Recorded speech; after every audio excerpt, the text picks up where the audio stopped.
अस्सलाम वालेकुम दोस्तों। हमारे चैनल एजुकेशनल कैंपेन पर अब से आपको अकाउंटिंग से रिलेटेड तमाम टॉपिक्स की वीडियोस अवेलेबल हुआ करेंगी। आज का हमारा टॉपिक है introduction to accounting. Video start करने से पहले अगर आप हमारे चैनल पर नए हैं तो प्लीज़ चैनल को सब्सक्राइब कर लें और बेल आइकन पर क्लिक कर दें। चलते हैं वीडियो की तरफ। आज हमने बात करनी है व्हाट इज़ अकाउंटिंग। अकाउंटिंग क्या है। इन डिटेल बात करने से पहले आसान और सादा लफ्ज़ों में अगर कहा जाए कि अकाउंटिंग क्या है तो accounting is the language of business, यानी कि अकाउंटिंग बिजनेस की ज़ुबान है। बिजनेस क्या है? Any legal activity which is undertaken with regard to earn profit by providing goods and services is called business. Business पहला एस्पेक्ट क्या है बिजनेस का कि लीगल एक्टिविटी। लीगल एक्टिविटी से मुराद यानी कि जिसके करने की इजाज़त आपको गवर्नमेंट भी दे और सोसाइटी भी दे, यानी कि जिसका मुआशरे पर कोई नेगेटिव इम्पैक्ट क्रिएट ना हो, उसको हम कहते हैं लीगल एक्टिविटी। अब एक बंदा बिजनेस कर रहा है, उसको प्रॉफिट भी आना हो रहा है, लेकिन उसकी वजह से सोसाइटी पर यानी कि नेगेटिव इम्पैक्ट क्रिएट हो, नेगेटिविटी हो, तो उसको हम बिजनेस कभी भी कंसीडर नहीं करते, क्योंकि ना तो उसको सोसाइटी उस चीज़ की इजाज़त देती है ना ही गवर्नमेंट। ठीक है, तो बिजनेस उसी को यानी कि हम बिजनेस कहेंगे, उस एक्टिविटी को बिजनेस कहेंगे जो लीगल हो। इस तरह अब बिजनेस किया किस लिए जाता है? प्रॉफिट अर्न करने के लिए, यानी कि मुनाफा कमाने के लिए। अगर मुनाफा कमाना ही बिजनेस का मोटिव ना हो तो वो ये यानी कि बिजनेस की डेफिनेशन के अंदर नहीं आती। अब accounting is the language of business, यानी कि अगर बिजनेस है तो अकाउंटिंग का कॉन्सेप्ट है, अगर बिजनेस ही नहीं तो अकाउंटिंग का कॉन्सेप्ट ही नहीं। यानी कि अकाउंटिंग की किसके लिए जाती है? किसी ना किसी बिजनेस के लिए। ठीक हो गया। तो अब accounting is the language of business, इससे मुराद ये हुआ कि जब हम बिजनेस को अकाउंटिंग के साथ और अकाउंटिंग को बिजनेस के साथ इंटरलिंक कर देते हैं। इंटरलिंक करने से मुराद ये होता है कि बिजनेस के जितने भी मामलात होते हैं उनको हम अकाउंटिंग में डील करना स्टार्ट कर देते हैं। अब बिजनेस के कई मामलात हैं, जैसे बिजनेस के अखराजात हैं, बिजनेस की आमदन है, बिजनेस के अगेंस्ट अगर कोई अदायगी है, इवन कि बिजनेस की property in shape of building हो जाती है, इन शेप ऑफ मशीनरी हो जाती है, in shape of furniture equipment या एनी अदर शेप। तो ये तमाम की तमाम जो मामलात हैं ये कहाँ डील होना स्टार्ट हो जाते हैं? अकाउंटिंग में। अब ये जब अकाउंटिंग में डील होते हैं तो इससे क्या होता है कि हमें पता चल जाता है कि बिजनेस के क्या अखराजात हैं, बिजनेस की क्या आमदन है, बिजनेस की क्या प्रॉपर्टी है, इवन कि बिजनेस के अगेंस्ट क्या अदायगियाँ हैं। वो तमाम की तमाम हमें कहाँ से पता चलती हैं? अकाउंटिंग से, क्योंकि बिजनेस और अकाउंटिंग एक दूसरे के साथ इंटरलिंक होना शुरू हो जाते हैं, जिससे ये कहा जाता है कि accounting is the language of business. अब हम डिटेल में अकाउंटिंग की डेफिनेशन को समझते हैं। Accounting is a systematic process in which all business transactions pertaining to financial aspects are recorded chronologically, then classifying, summarizing, analysis and reporting the financial results। ठीक हो गया। तो सबसे पहले तो हम इसका जो एस्पेक्ट है अकाउंटिंग का, अकाउंटिंग डेफिनेशन का, उसमें जो पहला एस्पेक्ट है वो है सिस्टमैटिक प्रोसेस। सिस्टमैटिक प्रोसेस से मुराद ये कि इस अकाउंटिंग प्रोसेस में जो भी काम किया जाता है वो एक तरतीब से स्टेप बाय स्टेप और सीक्वेंस में किया जाता है। यानी कि पहले नंबर पर परफॉर्म किए जाने वाला काम, एक्टिविटी, वो हमेशा पहले नंबर पर ही रहेगा।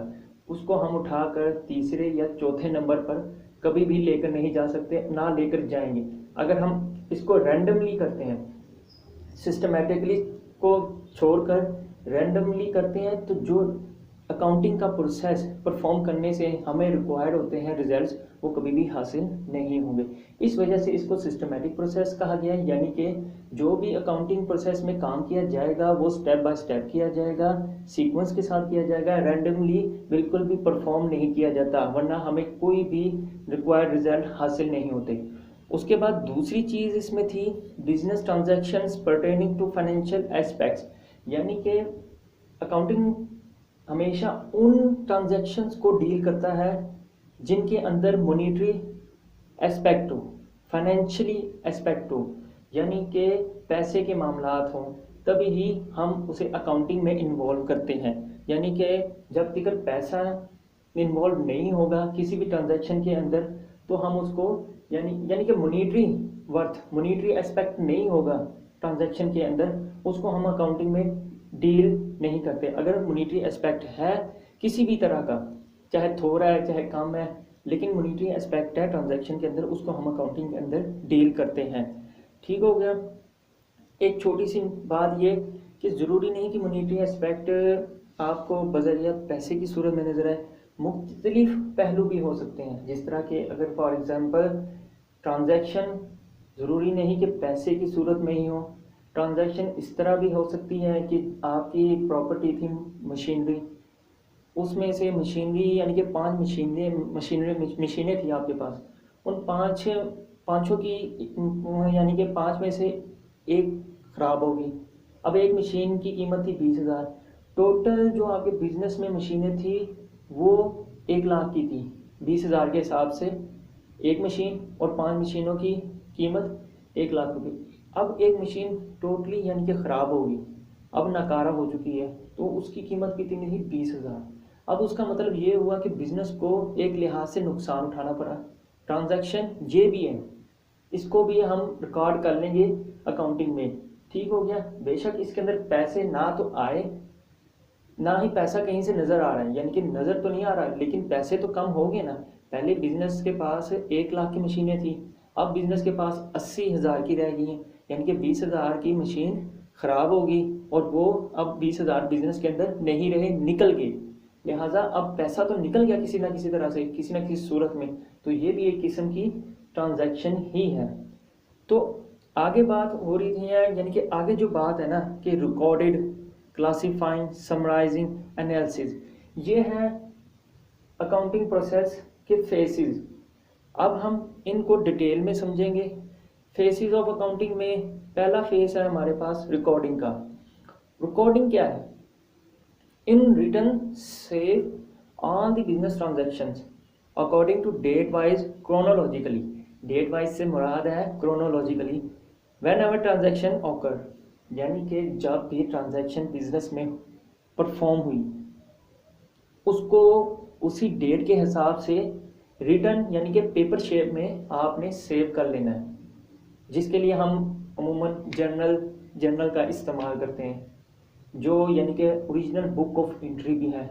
उसके मतलब हम आगे पढ़ेंगे भी कि जर्नल क्या है, किस तरह एंट्री इसमें की जाती है। तो रिकॉर्डिंग प्रोसेस में पहला जो फेस है वो है यानी कि अकाउंटिंग प्रोसेस में जो पहला फेस है वो है रिकॉर्डिंग। रिकॉर्डिंग से मुराद के रिटर्न शेप में पेपर शेप यानी कि अप्लाई करते हैं हम, कि हम जितनी भी ट्रांजैक्शंस होती हैं जब यानी कि जिस डेट को हो रही हैं उनको यानी कि रिटर्न फॉर्म में सेव कर लेते हैं। और फॉर एग्जांपल ट्रांजैक्शंस कैसी होती हैं? परचेज ऑफ गुड्स हो गया, सेल्स ऑफ गुड्स हो गया, पेमेंट ऑफ सैलरीज हो गई, इलेक्ट्रिसिटी बिल्स हैं एंड रेंट ऑफ बिल्डिंग हो गया। ये ट्रांजैक्शन की आपको कुछ एग्जांपल्स दी गई हैं। तो रिकॉर्डिंग के ना जो बात हो रही है ना क्रोनोलॉजिकली, यानी कि इससे मुराद ये है कि डेट वाइज जब भी यानी कि जिस डेट को जो ट्रांजैक्शन हुई उसे उसी डेट में ही आपने रिकॉर्ड करना है इन रिटर्न शेप। अब हम थोड़ी सी ट्रांजैक्शन की नेचर्स है ना विद रिस्पेक्ट टू रिकॉर्डिंग वो देखते हैं। बात है सेल्स ऑफ गुड्स। ये रूटीन बेस्ड ट्रांजैक्शन है। रूटीन बेस्ड ट्रांजैक्शन यानी कि ये डेली बेस पर ट्रांजैक्शन होती है। एक बंदे का जनरल स्टोर है तो उसके पास डेली बेस पर हज़ारों कस्टमर्स आते हैं, तो वो हज़ार यानी कि जो कस्टमर्स आ रहे हैं उस हर कस्टमर्स को उसकी एज पर रिक्वायरमेंट उसको प्रोडक्ट प्रोवाइड कर रहे हैं। तो यानी कि कितने ही कस्टमर्स आ रहे हैं, यानी कि सेल्स की ट्रांजैक्शन बहुत ज़्यादा है और ये डेली बेस पर हो रही होती हैं। ठीक हो गया। दूसरी हमारे पास है purchase of goods, frequently based transaction due to bulk order at once. देखें जी, जो परचेज की ट्रांजैक्शन है ना यानी कि परचेज ऑफ गुड्स, उसमें ये होता है कि ये डिपेंड करती है अवेलेबिलिटी ऑफ स्टॉक की। यानी कि एक जनरल स्टोर का जो मालिक है वो नई अशिया का ऑर्डर या नई अशिया उसी वक्त परचेज करता है जब तक उसे इस चीज़ का इल्म ना हो जाए कि जो हमारे पास अवेलेबल स्टॉक है वो या तो ख़त्म हो गया या ख़त्म होने के करीब है। अगर उसके पास ख़त्म होने के करीब है तब भी वो ऑर्डर दे देता है, या ख़त्म हो चुका है तब भी वो ऑर्डर दे देता है, लेकिन उसके पास स्टॉक इतना अवेलेबल है कि वो मज़ीद यानी कि अगले कई दिनों तक चल सकता है, तो वो ऑर्डर नहीं देता। लिहाजा ये जो परचेज ऑफ गुड्स है ना, ये बहुत ही कम यानी कि ट्रांजैक्शन परफॉर्म होती है। किसकी तरफ से? बिजनेसमैन की तरफ से। क्योंकि बिजनेसमैन ने जब भी ऑर्डर देना है ना अशिया का, तो वो एक या दो चीज़ों का नहीं देता, वो हमेशा बल्क हाई क्वांटिटी के अंदर देता है, ताकि वो ये रोज़ की जो झंझट है ना कि ऑर्डर देना फिर रिसीव करना, वो इससे अपने आप को एक मरतबा ना इनके छुटकारा पा लेते हैं। सप्लायर को वो जब भी ऑर्डर देता है तो वो ह्यूज यानी कि बल्क क्वांटिटी में ऑर्डर देता है, ठीक हो गया, जिसकी वजह से ये ट्रांजैक्शन इतनी डेली बेस पर नहीं होती, मैक्सिमम हफ्ते तीन हफ्ते 2 हफ्ते, जब यानी कि वही अवेलेबिलिटी ऑफ स्टॉक पर इन्हिसार करता है।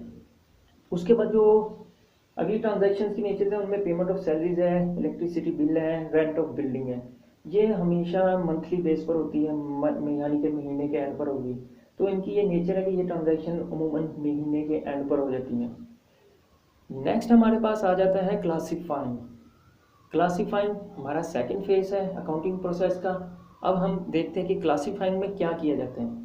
Classifying means separately making individual accounts of all recording transaction according to their titles, for example sales, purchase, salaries, electricity bill and rent of building. And then from recording section, each transaction check according to respective account title and record the status of transaction into relevant classified account. ये detail थी। अब इसको थोड़ा सा समझते हैं कि classifying असल में है क्या, क्या इसका यानी कि अकाउंटिंग प्रोसेस काम है।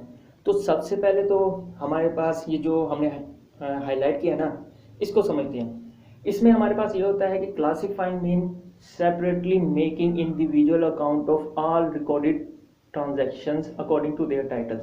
हम क्या करते हैं क्लासीफाइंग के सेक्शन में, हमने क्या किया कि हर ट्रांजैक्शन को पहले तो हमने देख लेना है, यानी कि हर अकाउंट को ना यानी कि सेपरेट कर लेते हैं। अकाउंट मतलब अकाउंट यानी कि अकॉर्डिंग टू देयर टाइटल, यानी कि हमने देखना है कि अकाउंट ऑफ ऑल रिकॉर्डेड, जितने भी हमने पहले जाना है क्या रिकॉर्ड सेक्शन के अंदर, जो फेज फर्स्ट था ना अकाउंटिंग प्रोसेस का, उसमें हमने चले जाना है। हमने वहाँ पर जो तमाम ट्रांजैक्शन है ना उनको देखना है। उनमें से जो हमने देखना है कि जो टाइटल्स है ना, जैसे कि सेल है, परचेज है, ये टाइटल है, इनका हमने अलहदा अलहदा सेपरेट इंडिविजुअल अकाउंट बना लेना। क्लासीफाइंग में हम क्या करते हैं, रिकॉर्ड सेक्शन में जाते हैं, टाइटल्स देखते हैं, जैसे कि सेल हो गया, परचेज हो गया, ये हमारे क्या हो गए टाइटल। इनका हमने क्या करना है अलहदा सेपरेट इंडिविजुअल अकाउंट बना लिया। सेल्स का अलग अकाउंट बना लिया, परचेज का अलग अकाउंट बना लिया। इसके साथ साथ हम सैलरीज का अलग अकाउंट बना लेंगे, इलेक्ट्रिसिटी बिल का अलग बना लेंगे और रेंट ऑफ बिल्डिंग का अलग अकाउंट बना लेंगे। रिकॉर्ड सेक्शन के अंदर हम चूंकि एंट्री करते हैं, जब रिकॉर्डिंग करते हैं तो हम इस चीज़ को मद्देनज़र नहीं रखते कि कौन सी एंट्रीज हमने पहले यानी कि रिकॉर्डिंग पहले करनी। हम ये नहीं देखते कि पहले सारी रिकॉर्डिंग कर ली, फिर उसके बाद यानी कि पहले सारी रिकॉर्डिंग कर ली सेल्स की, फिर उसके बाद हमने रिकॉर्डिंग कर ली परचेज की, फिर हम इलेक्ट्रिसिटी बिल्स की करेंगे सारी, फिर हम रेंट ऑफ बिल्डिंग करेंगे, फिर सैलरीज। यानी कि हम कोई अपनी तरफ से तरतीब नहीं दे सकते। वहाँ रिकॉर्डिंग का मकसद ही यही है कि हम डेट वाइज जब जब जो यानी कि ट्रांजैक्शन हुई है उसको हम रिकॉर्ड करें। अगर पहले नंबर पर फॉर एग्जांपल सेल्स हो गई है आज की डेट में, तो आज की डेट में हमने सेल की रिकॉर्डिंग कर ली, साथ ही हमें इलेक्ट्रिसिटी का बिल पे करना पड़ गया तो हमने साथ ही इसकी रिकॉर्डिंग कर ली, इलेक्ट्रिसिटी बिल की पेमेंट की।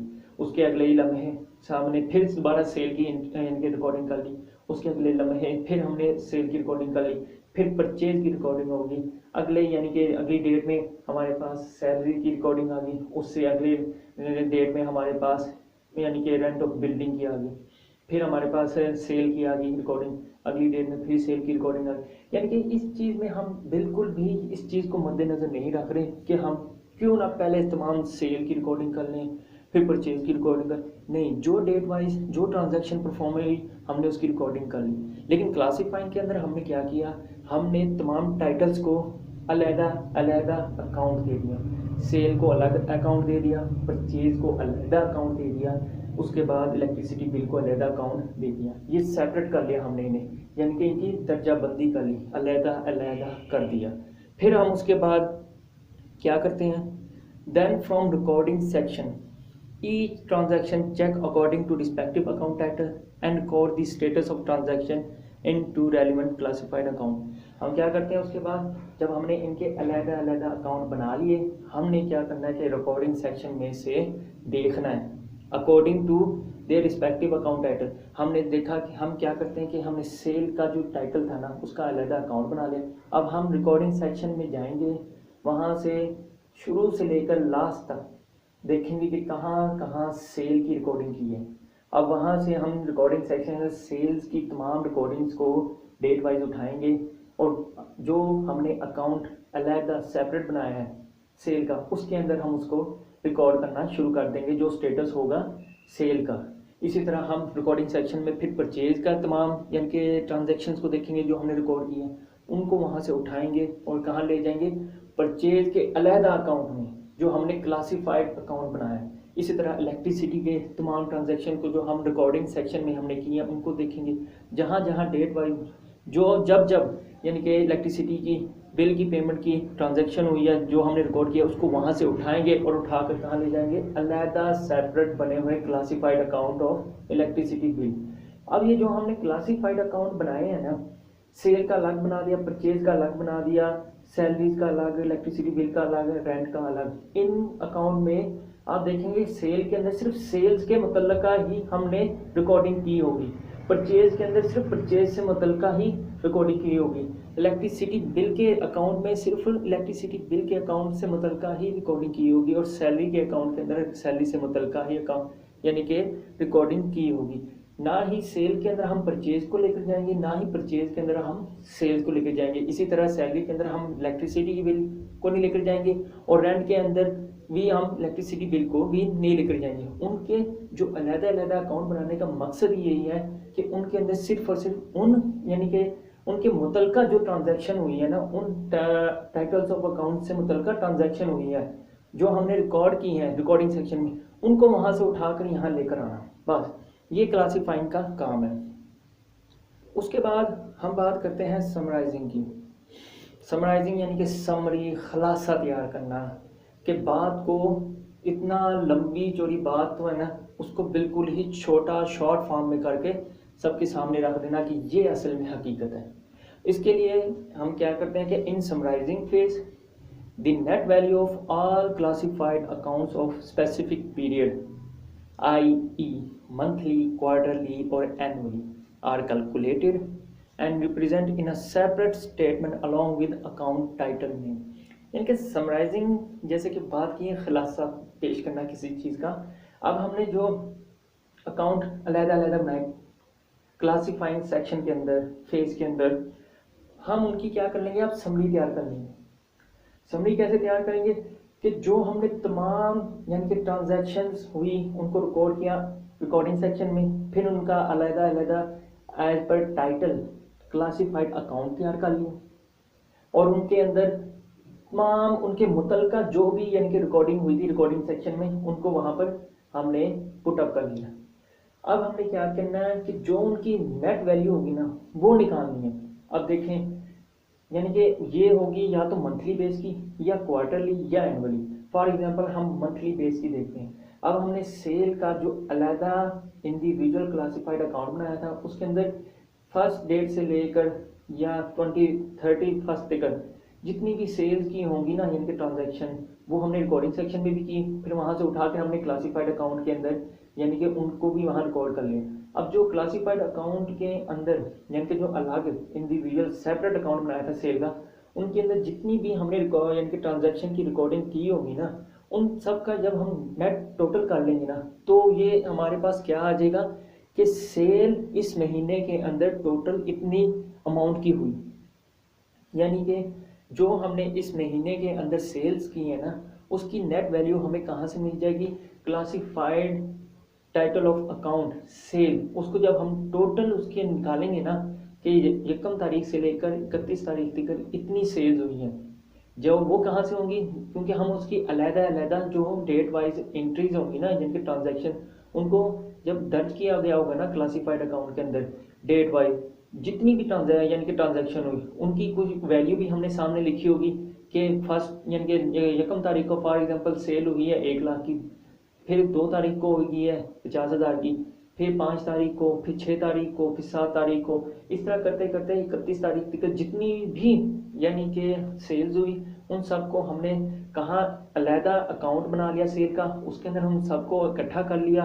फिर जब उन सबको इकट्ठा करने से उनकी टोटल वैल्यूज़ को इकट्ठा करने से जो हमें टोटल वैल्यू मिलेगी वो हमारी क्या बन जाएगी, net value of each classified separate account of each title. जिस तरह के सेल्स हो गया, परचेज हो गया, सैलरीज होगी, इलेक्ट्रिसिटी बिल हो गया एंड रेंट ऑफ बिल्डिंग हो गया। इस तरह हर अकाउंट की नेट वैल्यू हमें मिल जाएगी। उस नेट वैल्यू को, सेल्स की नेट वैल्यू को, परचेज की नेट वैल्यू को, जिस तरह हमने सेल की कैलकुलेट की इसी तरह परचेज की हम कैलकुलेट करेंगे, फिर इलेक्ट्रिसिटी बिल की कैलकुलेट करेंगे, इसी तरह हम रेंट ऑफ बिल्डिंग की कर लेंगे और सैलरीज की कर लेंगे। अल्लाह जब इनकी सबकी नेट वैल्यू हमें कैलकुलेट हो जाएंगी तो उसके बाद हम इनका क्या करते हैं, इनको एक सेपरेट स्टेटमेंट में ना इनके टाइटल के साथ ही यानी कि दर्ज कर लेते हैं, रिकॉर्ड कर लेते हैं, एक सेपरेट स्टेटमेंट बना लेते हैं। उस सेपरेट स्टेटमेंट को अमूमन ट्रायल बैलेंस करते हैं। क्लासीफाइंग वाला जो पोर्शन है ना वो अमूमन आता है किस ज़िम्मे में, लेजर्स के ज़िम्मे में। उसके मतलब कि हम मज़ीद इंशाल्लाह आगे जाके पढ़ेंगे जो हमारी वीडियोस आएंगी। उसके बाद समराइजिंग कंप्लीट है। अब हम बात करते हैं लास्ट फेज की, वो है एनालिसिस। रिकॉर्डिंग हो गया, क्लासीफाइंग भी हो गया, अलग-अलग अकाउंट बना लिए, फिर अलग-अलग अकाउंट बनाने के बाद हमने उनकी नेट वैल्यू निकाली जो हमने समराइज कर लिया काम को। अब हमने क्या किया, अब हमने करना है एनालिसिस। आया कि जो हमने इतनी मुशक्क़त की है उसके बाद यानी कि बिज़नेस से जो बिज़नेस हम कर रहे हैं और जिस बिज़नेस के लिए वो अकाउंटिंग की जा रही है, बिज़नेस का बेसिकली मकसद क्या था, प्रॉफिट अर्न करना। और उस बिज़नेस के लिए जिस बिज़नेस के लिए अकाउंटिंग की जा रही है, अब ये अकाउंटिंग का मकसद यानी कि एक मेन मोटिव हो गया कि ये मालूम करना कि अब ये जो तमाम ट्रांजैक्शन हुई है इनकी बेस पे क्या बिज़नेस को कोई प्रॉफिट हुआ है या लॉस हुआ है, ये मालूम करने के लिए हम एनालिसिस करते हैं। In analysis phase we get the result regarding the financial position of the business through summarised information based on classified records of all business transaction. As general formula use for profit और loss is profit / loss is equal sale minus all expenses. यानी कि next page में हम मालूम करते हैं आया कि जो भी हमने सेल्स की, परचेज की, ये तमाम एक्सपेंसेस किए, इसके बाद क्या हमें कोई प्रॉफिट हुआ है कि ये लॉस हुआ है। ठीक हो गया।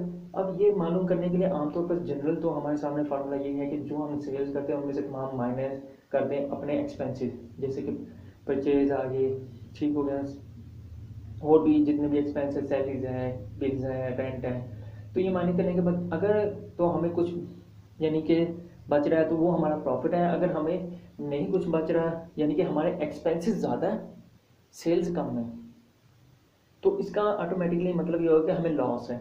अगर हमारे सेल्स हमारी ज़्यादा है यानी कि सेल की फिगर, सेल की अमाउंट ज़्यादा है और हमारे एक्सपेंसेस की अमाउंट कम है, तो जब ज़्यादा में से कम को माइनस करेंगे तो जो बचेगा वो हमारा प्रॉफिट हो जाएगा। यानी कि अगर हमारी सेल की वैल्यू ज़्यादा है और एक्सपेंसेस की वैल्यू कम है तो हमें प्रॉफिट है, अगर एक्सपेंसेस ज़्यादा है और सेल्स हमारी कम है तो हमें लॉस हो रहा है। ठीक हो गया। ये कहाँ के पर हमें पता चलता है, एनालिसिस में। एनालिसिस में हम कैसे एनालिसिस करते हैं, वही बात कि जो हमने समराइजिंग सेक्शन से हर एक अकाउंट की नेट वैल्यू मालूम की, उसमें हमने सेल की निकाल ली, हमने परचेज की नेट वैल्यू निकाल ली, इलेक्ट्रिसिटी बिल की निकाल ली, रेंट ऑफ बिल्डिंग की निकाल ली और सैलरीज की निकाल ली। हर एक की नेट वैल्यू मिल गई, हमने सेल में से तमाम एक्सपेंसेस को माइनस कर दिया। अगर माइनस करने से फिर अगर यानी कि अगर सेल्स की वैल्यू ज़्यादा थी और तमाम एक्सपेंसेस की वैल्यू कम थी तो ऑटोमेटिकली इससे हमें ये मालूम हो जाएगा कि बिजनेस को प्रॉफिट हो रहा है। इसी तरह अगर सेल्स की वैल्यू कम है और तमाम एक्सपेंसेस की वैल्यू ज़्यादा है तो इससे ऑटोमेटिकली हमें मालूम हो जाएगा कि बिजनेस लॉस में चल रहा है।